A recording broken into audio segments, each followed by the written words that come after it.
আপনারা বিবিসি শুনছেন ঢাকায় FM 100, চট্টগ্রামে 88.8, রাজশাহীতে 88.8। আপনারা যেখানে আছেন বিবিসি আপনার সাথেই আছে।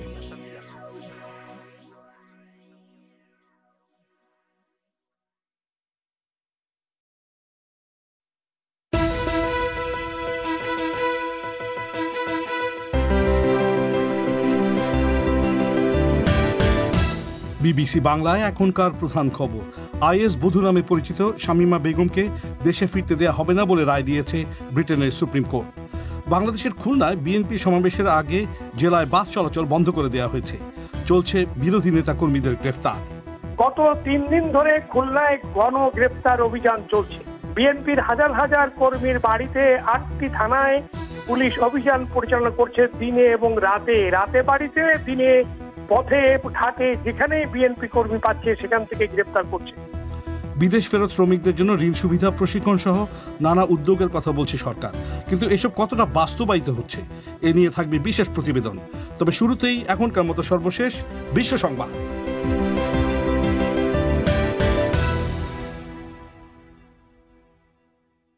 বিবিসি বাংলা বিশ্ব সংবাদ পড়ছে পুলক গুপ্ত। ব্রিটেনের সুপ্রিম কোর্ট রায় দিয়েছে যে সিরিয়ায় আটক ইসলামিক স্টেটের এক সমর্থককে যুক্তরাজ্যে ফিরতে দেয়া হবে না। 21 বছর বয়স্ক শামীমা বেগম তার ব্রিটিশ নাগরিকত্ব বাতিলের মামলায় আত্মপক্ষ সমর্থনের জন্য ব্রিটেনে ফিরতে চেয়েছিলেন, কিন্তু আপিল আদালতের এ সম্পর্কিত একটি আদেশ সুপ্রিম কোর্ট পাল্টে দিয়েছে। শামীমা বেগম 6 বছর আগে পূর্ব লন্ডনের আরও 2জন স্কুল পড়ুয়া কিশোরীর সাথে ব্রিটেন ত্যাগ করে সিরিয়ায় চলে গিয়েছিলেন। নাইজেরিয়ায় বন্দুকধারীরা উত্তর পশ্চিমাঞ্চলের জামফারা প্রদেশের একটি আবাসিক স্কুল থেকে বহু ছাত্রীকেও অপহরণ করে নিয়ে গেছে। জানজেবে শহরের ওই মাধ্যমিক স্কুলের একজন শিক্ষক বিবিসিকে জানিয়েছেন যে ভোরের দিকে আবাসিক হল থেকে 300রও বেশি মেয়েকে অপহরণ করা হয়েছে।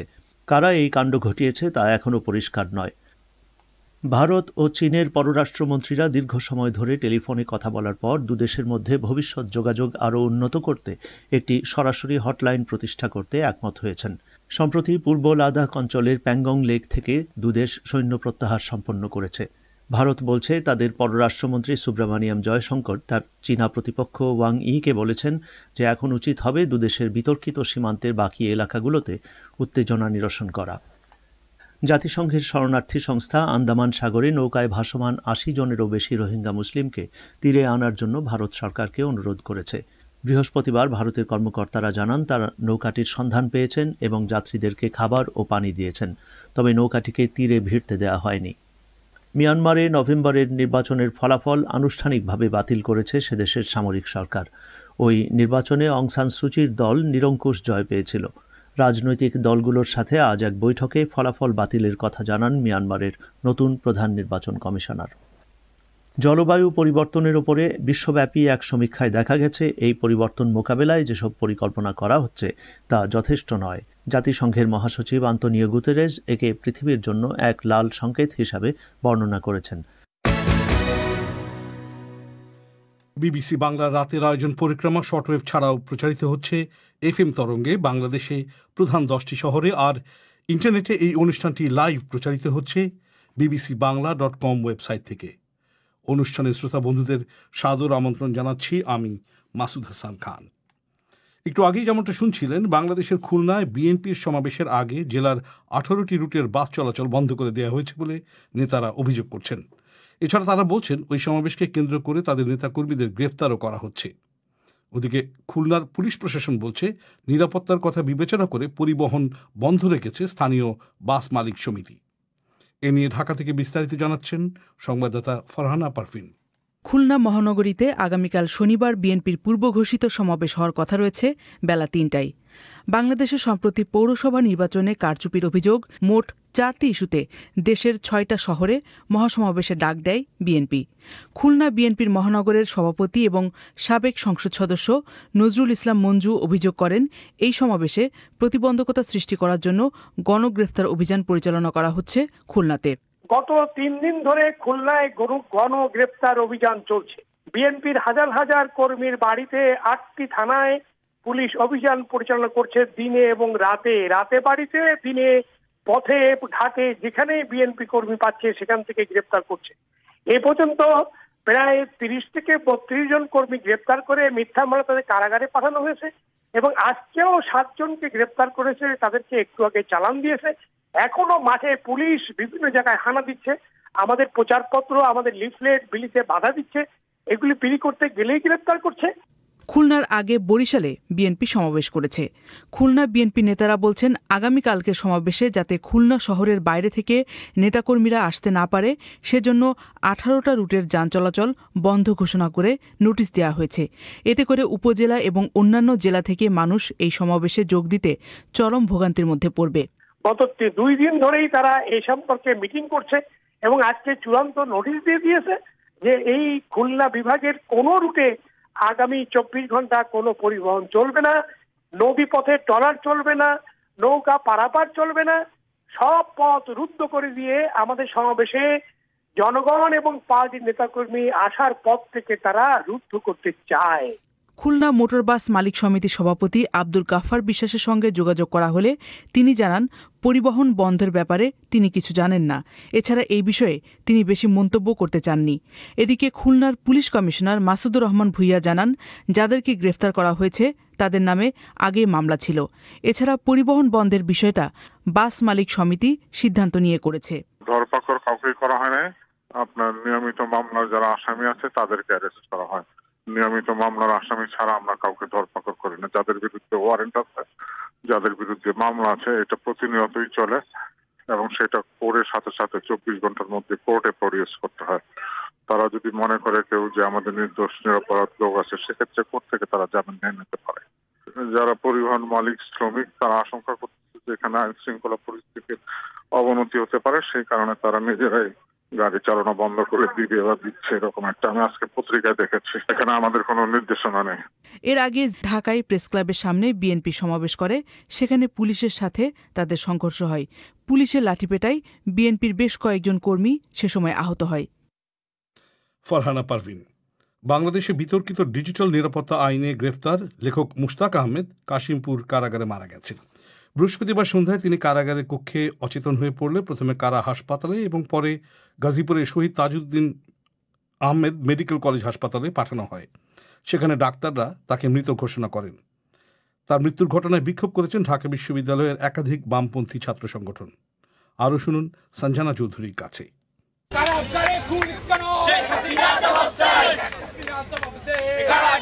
লেখক মুশতাক আহমেদের কারাগারে মৃত্যুর ঘটনায় তীব্র প্রতিবাদ জানিয়ে ঢাকা বিশ্ববিদ্যালয়ের বিভিন্ন বামপন্থী ছাত্র সংগঠনের নেতাকর্মীরা ক্যাম্পাসে সকাল থেকে বিক্ষোভ সমাবেশ করেন। সামাজিক যোগাযোগ মাধ্যম ফেসবুকে একটি বিদ্রুপাত্মক কার্টুনের ক্যাপশন দেয়া এবং সরকারের বিরুদ্ধে গুজব ছড়ানোর অভিযোগে গত বছরের মে মাসে লেখক মুশতাক আহমেদের বিরুদ্ধে ডিজিটাল সিকিউরিটি আইনে মামলা দায়ের করা হয়। ওই মামলায় গত 9 মাস ধরে গাজীপুরের কাশিমপুর কারাগারে বন্দী ছিলেন তিনি। এ নিয়ে তিনি 6 বার জামিন আবেদন করলেও তা নাকচ হয়ে যায়। সামনের সপ্তাহে হাইকোর্টে তার জামিন শুনানির কথা ছিল। তার আগেই কিভাবে কারাগারে তার মৃত্যু হলো এর সঠিক কারণ বের করতে 48 ঘন্টার মধ্যে বিচার বিভাগীয় তদন্তের দাবি করেছেন বিক্ষোভকারীরা। ডিজিটাল নিরাপত্তা আইন বাতিলের পাশাপাশি এই আইনের আওতায় সব বন্দীদের অবিলম্বে মুক্তির দাবি জানান তারা। আমরা মনে করি যে এটা শুধুমাত্র একটি মৃত্যু নয়, এটি একটি পরিকল্পিত হত্যাকাণ্ড এবং ডিজিটাল নিরাপত্তা আইনের মধ্য দিয়ে আমরা দেখছি যে একদিকভাবে যেরকম মানসিক নিষ্পেষণ চালানো হচ্ছে মত প্রকাশের স্বাধীনতার উপরে, আবার একইভাবে রাষ্ট্রীয়ভাবেও এরকমভাবে হত্যাকাণ্ড পরিচালিত হচ্ছে কারাগারে। আমরা এর তীব্র নিন্দা জানাই, অবিলম্বে মোশতাক হত্যার আমরা বিচার চাই, একই সাথে ডিজিটাল নিরাপত্তা আইন আমরা বাতিল দেখতে চাই। আমাদের সংবিধান 39 নং অনুচ্ছেদ যে কোনো মানুষকে সবসময় মত প্রকাশের অধিকার দেয়। সেই ক্ষেত্রে আপনি কাউকেই লেখালেখির জন্য আকারের জন্য আপনাকে গ্রেপ্তার করতে পারেন না। যে দেশে একজন রেপিস্ট জামিন পায়, একজন জঙ্গি জামিন পায়, এই যে একজন লেখককে যেভাবে কারাগারে দিনের পর দিন অন্ধপ্রকাশ্যে রেখে তাকে মৃত্যুর দিকে ঠেলে দেওয়া হলো এবং এই দায় অবশ্যই সরকারকে নিতে হবে। এটা একটি রাষ্ট্রীয় খুন। এই আইনের মধ্য দিয়ে যারা গ্রেপ্তার হয়েছেন তাদেরকে অনতিবিলম্বে মুক্তি দিতে হবে। যে বিচার করবে সেই তো এই পুরো অংশটার প্র্যাকটিস করতেছে। পুরো ব্যবস্থার মধ্যেই জিনিসটা আছে যে তারা এই ধরনের শোষণটা চালাবে। তো শোষণের বিরুদ্ধে একটাই জিনিস হতে পারে, শোষণের পতন চাওয়া। তো আমাদের দাবি সেটাই। কাশিমপুর কারাগারের সিনিয়র জেল সুপার গিয়াসউদ্দিন জানান, সন্ধ্যার পর কারাগারের কক্ষে মুশতাক আহমেদ হঠাৎই অচেতন হয়ে পড়েন। পরে তার কক্ষে থাকা বাকি 2 জন চিৎকার করলে কর্তব্যরতরা প্রথমে তাকে কারাগারের হাসপাতালে এবং পরে গাজীপুরের শহীদ তাজউদ্দিন আহমেদ মেডিকেল কলেজ হাসপাতালে নিয়ে যান। সেখানকার চিকিৎসকদের দাবি হাসপাতালে আনার আগেই তার মৃত্যু হয়েছে। অচেতন অবস্থায় মুশতাক আহমেদকে হাসপাতালে নেওয়ার সময়ও তার হাতে হাতকড়া পরানো ছিল বলে যে অভিযোগ উঠেছে সেটাও অস্বীকার করেন মিস্টার গিয়াসউদ্দিন। হঠাৎ করে অসুস্থ হয়ে গেলেন, তখন আমাদের যারা ডিউটি আছে ওরা সাথে সাথে জেল হাসপাতালে নিয়ে গেছে ভিতরে। ওইখান থেকে ডাক্তার রেফার করছেন তাজউদ্দিন মেডিকেলে। ওইখানে আউটডোরে যাওয়ার পরে ডাক্তার পরীক্ষা নিরীক্ষা করে ডেট ডিক্লেয়ার করছেন। যেহেতু মৃত্যুর কারণ লেখে নাই ডেথ সার্টিফিকেটে, সঠিক কারণ নির্ণয়ের জন্য সুরতাল করছি, ময়নাতদন্ত করছি। উনি কোনো কমপ্লেন এর আগে করেন নাই, শুধু মাঝে মধ্যে গ্যাস্ট্রিকের ওষুধ খেতে নেই। দুপুরে গাজীপুরের ওই হাসপাতালে মরদেহের ময়নাতদন্ত সম্পন্ন হওয়ার পর লাশ পরিবারের কাছে হস্তান্তর করা হয়। হাসপাতালটির ফরেনসিক বিভাগের প্রধান শাফি মোহাইমেন জানান, মরদেহের শরীরে তারা দৃশ্যমান কোনো আঘাতের চিহ্ন দেখতে পাননি, তবে ময়নাতদন্তের রিপোর্ট হাতে পেলে মৃত্যুর প্রকৃত কারণ জানা যাবে। একই কথা বলেছেন স্বরাষ্ট্রমন্ত্রী আসাদুজ্জামান খান কামাল। চট্টগ্রামে পুলিশ সুপারের অফিস উদ্বোধন শেষে তিনি সাংবাদিকদের বলেন, দেশের আইন ও অন্যের বিশ্বাসে আঘাত করে লেখালেখির কারণেই মুশতাক আহমেদকে এক মামলায় গত বছর কারাগারে পাঠানো হয়। তবে তার মৃত্যুর কারণ যাই হোক না কেন সেটা তদন্ত করা হবে বলে জানান স্বরাষ্ট্রমন্ত্রী। মুশতাক আহমেদ আগেও একবার তার লেখনীতে আইন শৃঙ্খলা ভঙ্গ কিংবা অন্যের বিশ্বাসের প্রতি আঘাত করেছিলেন, সেই জন্য অনেকেই মামলা করেছে। সব মৃত্যুর এগেইনস্টে ইনকোয়ারি হয়। যে কোনো মৃত্যু কারাগারে হোক, অ্যাক্সিডেন্ট হোক, আমরা পোস্টমর্টম করে থাকি। পোস্টমর্টমের পরে আমরা সঠিকভাবে বলতে পারবো যে কেন এই মৃত্যুটা হয়েছে। এদিকে মুশতাক আহমেদের আইনজীবী জ্যোতির্ময় বড়ুয়া তার ফেসবুক স্ট্যাটাসে লিখেছেন, 23 ফেব্রুয়ারি সিএমএম আদালতে হাজিরা দিতে আসা সুস্থ মানুষটি 25 তারিখ মারা যাবেন, তা অবিশ্বাস্য। তিনি নিরপেক্ষ কমিটির মাধ্যমে এর স্বাধীন তদন্তের দাবি জানিয়েছেন।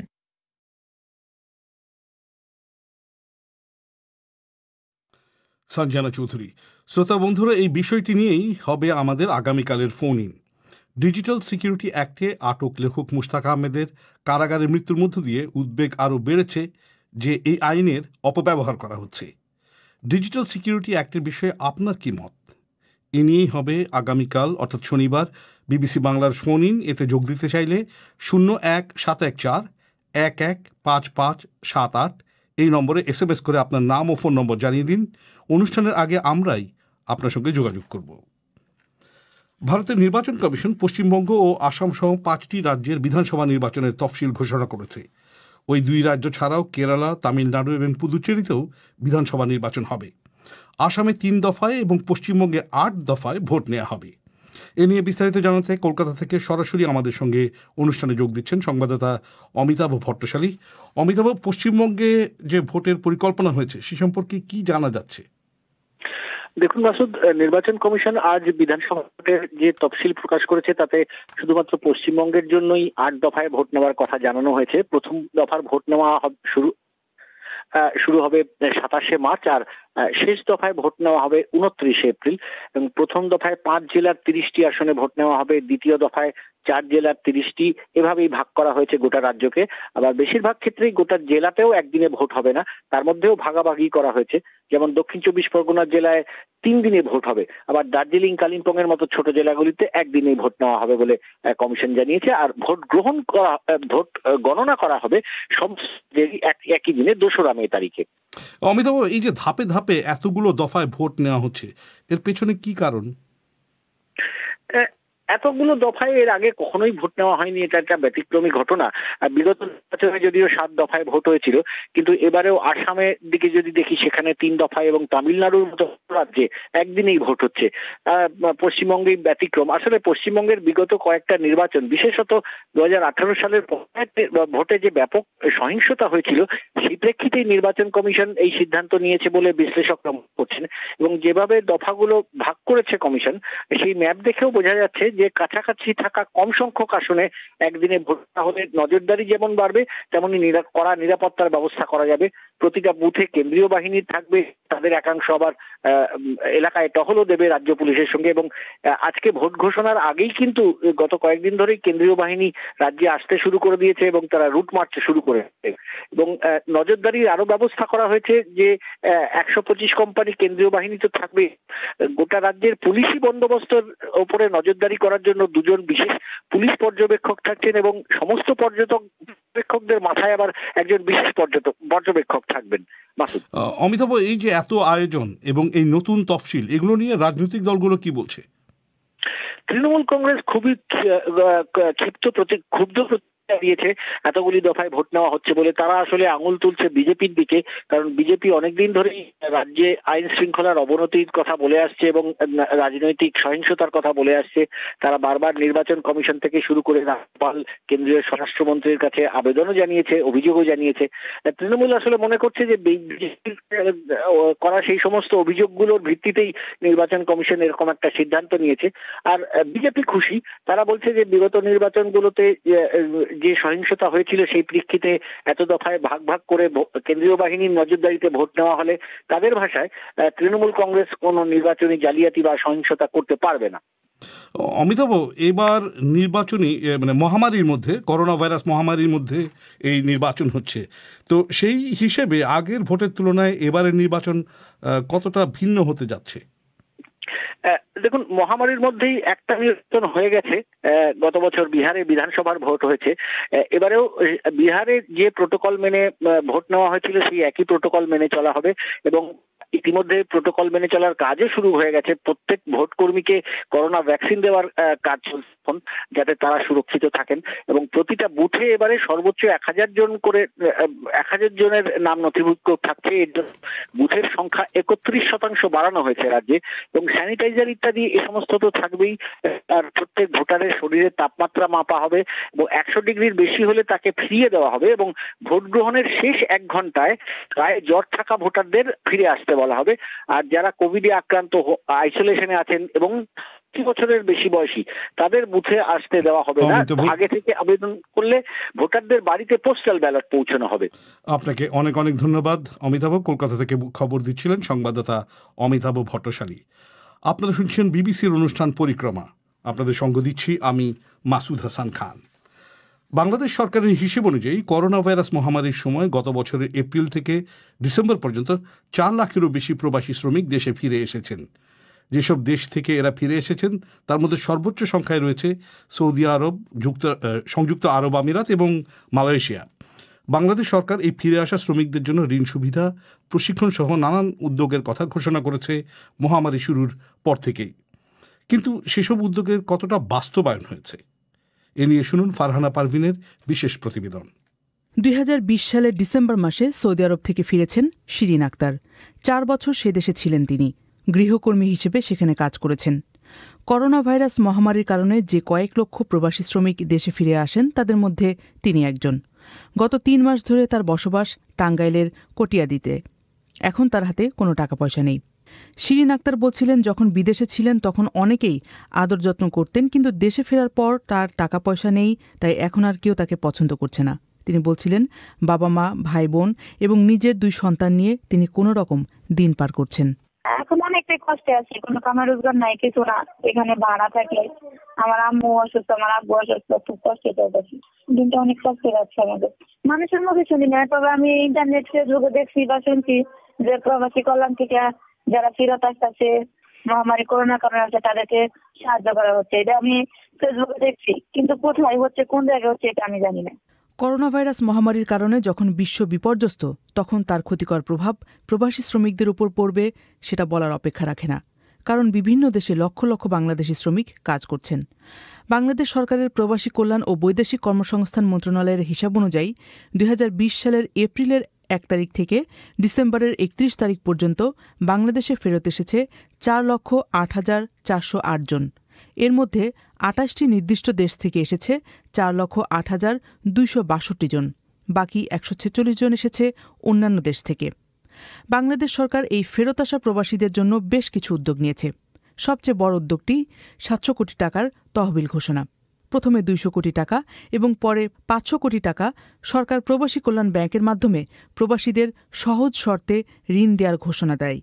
সেই টাকা প্রবাসীদের মধ্যে ঋণ হিসেবে বিতরণের কোন পর্যায়ে রয়েছে কথা বলেছিলাম প্রবাসী কল্যাণ ব্যাংকের ব্যবস্থাপনা পরিচালক মোহাম্মদ ইবনুজ জাহানের সাথে। আমরা এখন পর্যন্ত মানে গত 18/2/2021 পর্যন্ত 3,868 জনকে 79.49 কোটি টাকা বিতরণ করতে পেরেছি। আমরা আমাদের আর্থিক প্রতিষ্ঠান বিভাগ থেকে হাতে পেয়েছি 250 কোটি টাকা। আর কল্যাণ বোর্ড, আমাকে প্রবাসী কল্যাণ ও বৈদেশিক ও কর্মসংস্থান মন্ত্রণালয়ে তার একটা অঙ্গ সংগঠন কল্যাণ বোর্ড, তাদের থেকে আমরা প্রতিশ্রুতি পেয়েছি 200 কোটি টাকা। আমরা পেয়েছি এ পর্যন্ত 30 কোটি টাকা এবং পরবর্তী টাকা চাহিদাপত্র দিয়ে আমরা তাদের পত্র লিখেছি। অ্যাকচুয়ালি টোটাল আমরা এখন পর্যন্ত 280 কোটি টাকা পেয়েছি। আমরা প্রবাসী কল্যাণ মন্ত্রণালয় থেকে একটা ফিগার পেয়েছি যে 4 লাখ শ্রমিক গত বছরের এপ্রিল থেকে ডিসেম্বর পর্যন্ত ফিরে এসেছে করোনাকালীন। তো এই 4 লাখের মধ্যে আপনারা বলছেন যে এখনো পর্যন্ত আপনারা দিতে পেরেছেন, তো এইটা হলো খুব কম সংখ্যক মানুষের দিতে পেরেছেন বলে মনে হচ্ছে না? প্রবলেমগুলো কোন কোন জায়গায় হচ্ছে একটু বলবেন? না, আসলে আপনার কথাটা যে একদম অমূলক তা নয়। প্রথম দিকে আসলে বিতরণটা একটু কমই হয়েছিল। আমরা দেখেন নভেম্বর পর্যন্ত মাত্র 12 কোটি টাকা বিতরণ করতে পেরেছিলাম। পরে ডিসেম্বরে এই ফিগারটা হলো 28 কোটি।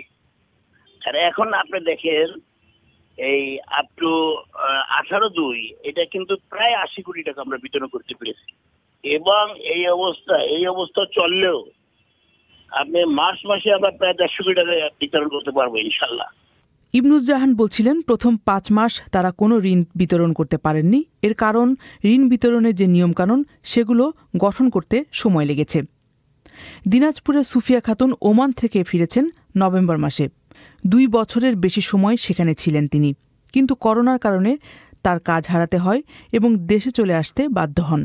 তিনি বলছিলেন এখন তিনি একটা মুরগির খামার করতে চান, কিন্তু কিভাবে শুরু করবেন বা কোথায় অর্থ পাবেন কিছুই জানেন না। আমি ওই মুরগির ফার্ম খোলার জন্য একটু চিন্তাধারা করছিলাম, লোন তুলে মুরগির ফার্ম করবো। ওমন দেখি নেই, কোনো জায়গায় তো দেখি নেই তো বলে সরকার থেকে এই যে সাহায্য পাইছে, এমন সরকার থেকে একটা উপদেশ পাইছে, এই করে ও করে। আমি তো এখনো দেখি নেই কিভাবে টাকাটা পাবো, কিভাবে আমি মুরগির ফার্মটা করবো, এটাই তো বুঝতে পারি না, এটাই তো ভাষা খুঁজে পাই না। কোনটা নিবো? আমি তো কোনো সমুচিত নাই, কোনো বুঝিও না, আমি যোগাযোগ তো করতেও পারি না। কোনটা করলে ভালো হবে এটা তো বুঝি না। বাংলাদেশ সরকারের প্রবাসী কল্যাণ ও বৈদেশিক কর্মসংস্থান মন্ত্রণালয় বলছে, দেশ থেকে যখন কোনো শ্রমিক বৈধভাবে বিদেশে যান তখন তাদের তথ্য থাকে সরকারের কাছে, কিন্তু যখন তারা ফেরত আসেন তখন তাদের কোনো তথ্য থাকে না। তবে মহামারীর এই সময়ে একটা তালিকা তৈরি করছে সরকার। প্রথমবারের মতো সরকার বিদেশ থেকে ফেরত আসা শ্রমিকদের একটা ডেটাবেস তৈরি করার কাজ শুরু করেছে। বিদেশ ফেরত অভিবাসীদের তথ্য সংগ্রহ, বিশ্লেষণ এবং সংরক্ষণে returning migrants management of information system বা রেমিমিস নামের একটি ডিজিটাল প্ল্যাটফর্ম করা হয়েছে।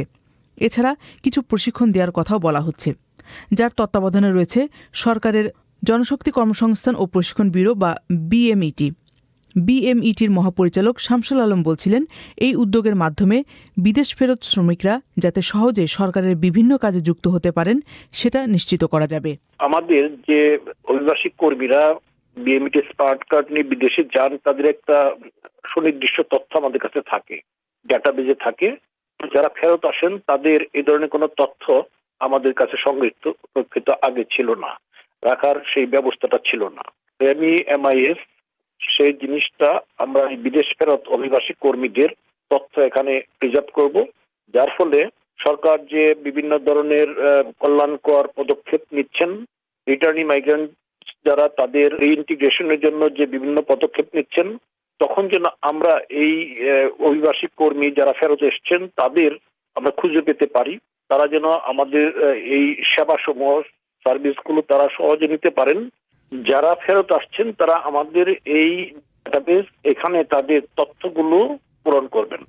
বাংলাদেশের প্রবাসী কল্যাণ মন্ত্রণালয় বলছে যে 4 লক্ষের বেশি মানুষ দেশে ফেরত এসেছে, তাদের মধ্যে আবার কিছু মানুষ বিদেশে চলে গেছে। তবে ঠিক কী সংখ্যায় মানুষ ফেরত গেছে তার সঠিক হিসাব মন্ত্রণালয় বা সরকারি বেসরকারি কোনো সংগঠনের কাছে নেই।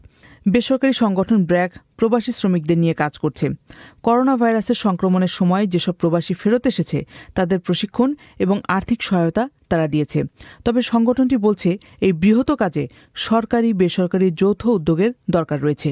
সংস্থাটির অভিবাসন কর্মসূচির প্রধান শরীফুল হাসান বলছিলেন, প্রবাসী শ্রমিকরা ইতিপূর্বে ঋণ করেই দেশের বাইরে গিয়েছিলেন, তাদের আবার ঋণ দিয়ে সেই ঋণের টাকা তোলাটা একটা বড় চ্যালেঞ্জ হয়ে যাবে। তিনি বলছিলেন, এই ক্ষেত্রে তাদের পাশে দাঁড়ানোর জন্য এককালীন অর্থ সহায়তা করা যেতে পারে। ধরুন কেউ একজন মাছের খামার করবে বা কেউ একজন একটা গরু পালবে, সেক্ষেত্রে আমরা সরাসরি তাকে টাকা দিই না, সে যেখান থেকে গরু কিনবে সেই টাকাটা তাকে আমরা পরিশোধ করে দিই, বা কেউ একজন একটা ধরুন ট্রাক্টর কিনবে সেই জায়গাটা আমরা পরিশোধ করে দিই। আমরা এইভাবে টাকাটা আসলে একেবারে তাকে দিয়ে যাওয়ার চেষ্টা করি। কিন্তু এখন কোভিড এর সময় যে বিপুল পরিমাণ লোক আসছে, 5 লাখ লোক, তাতে আসলে একেবারে দিয়ে দেওয়াটা, যদি দিয়ে দেওয়ার উদ্যোগ নেওয়া যেত ঋণ হিসেবে না দিয়ে, তাহলে আমি মনে করি তাদের ঘুরে দাঁড়ানোটার কাজটা সফল হতো। কিন্তু সরকারের এরকম কোনো যেহেতু উদ্যোগ নেই, কাজেই সরকার চাইলেও, প্রবাসী কল্যাণ ব্যাংক চাইলেও তাকে যে একেবারে টাকাটা দিয়ে দিবে সেরকম উদ্যোগ আসলে নেওয়া হয়নি। তবে যেটা আমার আসলে আশঙ্কা, শেষ পর্যন্ত যে এই যে 2 লাখ 4 লাখ 5 লাখ টাকা করে যারা দিচ্ছে, তারা সেই টাকাটা নিয়ে ঘুরে দাঁড়িয়ে যে পরিশোধ করতে পারবে আর সেমন সম্ভাবনা কিন্তু আমি খুব কম দেখি। আমাদের সেই প্রবাসী কল্যাণ ব্যাংকের জন্য সেটা একটা খুব কঠিন কাজ হয়ে যাচ্ছে। কাজে হয়তো শেষ পর্যন্ত এমনও হতে পারে যে আপনি ঋণ দিলেন কিন্তু সেই ঋণগুলো আদায় হচ্ছে না, এমনটা হওয়ার ঝুঁকি কিন্তু সবচেয়ে বেশি এই ক্ষেত্রে। অভিবাসীদের নিয়ে কাজ করে বেসরকারি প্রতিষ্ঠান রামরু। প্রতিষ্ঠানটির প্রধান তাসনিম সিদ্দিকী বলছিলেন, ঋণের কাজটা শুধুমাত্র প্রবাসী কল্যাণ ব্যাংকের মাধ্যমে না করে আরও ব্যাংকে এই কাজে যুক্ত করতে হবে, যাতে করে প্রত্যন্ত এলাকায় যেসব প্রবাসী শ্রমিকরা রয়েছে তারা যাতে এই ঋণ সুবিধাটা পেতে পারেন। আমাদের যেটা বক্তব্য সেটা হচ্ছে যে এইভাবে হবে না, এটাকে একটা বিজনেস অ্যাডভাইজরি সার্ভিসে নিয়ে যেতে হবে এবং প্রত্যন্ত পর্যন্ত পৌঁছতে হলে এখানে শুধু প্রবাসী কল্যাণ ব্যাংক দিয়ে হবে না, এটা বিভিন্ন ব্যাংকের সাথে রিলেশনশিপে আসতে হবে প্রবাসী কল্যাণ ব্যাংকে, এবং গ্রাসরুটকে টাচ করতে পারতে হবে অন্যান্য ব্যাংকের শাখা দিয়ে। যেমন কৃষি ব্যাংকের মাধ্যমে বাংলাদেশ ব্যাংকের যে ঋণ প্রকল্প আছে কৃষকদের জন্য, সেটা কিন্তু একটা জায়গায় না রেখে সর্বত্র ছড়িয়ে দিয়েছেন। ঠিক একইভাবে এটার আয়ত্ত বাড়ানো এবং এই সাথে এটার জন্য যে ব্যুরোক্রেটিক জায়গাগুলোতে যে দীর্ঘসূত্রিতা আছে সেগুলোকে কমিয়ে আনা, এবং এই যে আমরা ইউনিয়ন পরিষদের চেয়ারম্যানের চিঠি বা এই জায়গাগুলোকে ছেটে দিয়ে অন্য কোনো পদ্ধতিতে যাওয়া, হয়তোবা এটা কাজ করতে পারবে। করোনা ভাইরাস মহামারীর 1 বছর হয়ে গেছে। সরকার যেসব প্রতিশ্রুতি দিয়েছিল সেসবের সময়কালও বছর ঘুরতে আসলো। ফেরত আসা শ্রমিকদের জন্য সরকারের কাজ কতটা এগিয়েছে এই বিষয়ে জানতে প্রবাসী কল্যাণ এবং বৈদেশিক কর্মসংস্থান মন্ত্রী ইমরান আহমেদের সাথে যোগাযোগ করা হলে তিনি কোনো মন্তব্য করতে রাজি হননি। প্রবাসীদের জন্য দায়িত্বপ্রাপ্ত এই মন্ত্রণালয়ের সচিবের সাথে একাধিকবার চেষ্টা করেও যোগাযোগ করা সম্ভব হয়নি। প্রবাসী কল্যাণ ও বৈদেশিক কর্মসংস্থান মন্ত্রণালয়ের অধীনে ওয়েজ আর্নার্স কল্যাণ বোর্ড প্রবাসী শ্রমিকদের নিয়ে কাজ করছে। সেখানকার মহাপরিচালক মোহাম্মদ হামিদুর রহমান বলছিলেন, এখানে যে বিরাট একটা ঘাটতি রয়েছে সেটা অস্বীকার করার কোনো উপায় নেই। হ্যাঁ, এটা স্বীকার করতে দোষের কিছু নেই, বরং স্বীকার করলে এটার সমাধানের ওয়েতে আমরা নিজেরাই সচেষ্ট করতে পারি। সেটি হলো যে হ্যাঁ, ঘাটতি ঠিক বলা যাবে না, হচ্ছে আমাদের আরো সচেতন হতে হবে এবং আমাদের দক্ষতা বা আমাদের কাজের পরিচয় বাড়াতে হবে, এবং এই ডাটা ব্যাংকের বিষয়ে যে বলা হলো সেটির ক্ষেত্রে আমরা চেষ্টা করে যাচ্ছি। এটি হয়তো আগে কখনো ছিলই না, এখন তো কিছুটা শুরু করেছি আমরা মাত্র। আশা করছি আগামীতে এই বিষয়টা আমরা আর সুদৃঢ় করতে পারবো। কিন্তু আপনি যেটা যথার্থ বলেছেন যে সাধারণ মানুষ বা যারা একটু জানবেন তারাই হয়তো মনে করে থাকবে যে হয়তো কৃষি কোশ্চেন অথবা আমাদের ঘাটতি থেকে থাকতে পারে, কিন্তু এটা হ্যাঁ মেনে নিচ্ছি আমরা যে ঘাটতি কিছু আছে, কিন্তু আমরা এটা পুষিয়ে উঠছি। আমরা আমাদের মতো করে আরো সুসংহত হবে এই তথ্যগুলো কালেক্ট করার, এবং এই কালেক্টেড তথ্যের ভিত্তিতে প্রবাস কর্মী বা প্রবাস প্রত্যাগত কর্মীদেরকে সহায়তার জন্য আমরা চেষ্টা করে যাচ্ছি। শিরিন আক্তার এবং সুফিয়া খাতুনের মতো একাধিক বিদেশ ফেরত শ্রমিকের সাথে আমার কথা হয়েছে, যারা এখন বাংলাদেশে বিরাট কষ্টে দিন পার করছেন। একদিকে তাদের হাতে কোনো টাকা নেই, বিদেশে ফেরত যাওয়ার কোনো নিশ্চয়তা নেই, আবার সরকার যেসব সুযোগ সুবিধার কথা বলেছে সে সম্পর্কে অনেকেরই কোনো ধারণায় নেই। আর সরকারের সংশ্লিষ্ট ব্যক্তিদের সাথে কথা বলে জানা যাচ্ছে, ঋণ বিতরণ, শ্রমিকদের কাছে তথ্য পৌঁছানো, প্রশিক্ষণ দেয়া এবং তথ্য ভাণ্ডার গড়ে তোলা, এই সবকিছুই রয়েছে একেবারেই প্রাথমিক পর্যায়ে। ফারহানা পারভিনের বিশেষ প্রতিবেদন। এবার অধিবেশন শেষ করার আগে সংবাদ শিরোনাম আরেকবার। আইএস বধূ নামে পরিচিত শামীমা বেগমকে দেশে ফিরতে দেওয়া হবে না বলে রায় দিয়েছে ব্রিটেনের সুপ্রিম কোর্ট। বাংলাদেশের খুলনায় বিএনপির সমাবেশের আগে জেলায় বাস চলাচল বন্ধ করে দেওয়া হয়েছে। চলছে বিরোধী নেতাকর্মীদের গ্রেফতার। আর এরই সঙ্গে শেষ করছি আজকের পরিক্রমা। আমাদের পরবর্তী অনুষ্ঠান প্রবাহ শুনতে পাবেন আগামীকাল বাংলাদেশ সময় সন্ধ্যে 7:30 আর ভারতে সন্ধ্যে 7টায়। শুনবেন আশা করে বিবিসি লন্ডন স্টুডিও থেকে। আজকের মতো বিদায় নিচ্ছি আমি মাসুদ হাসান খান। শুভরাত্রি।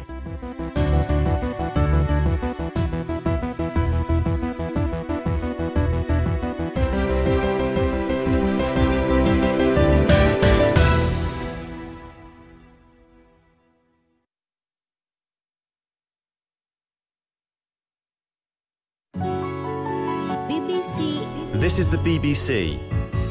There are no programmes on this channel at present. Details of all our services are at bbcworldservice.com.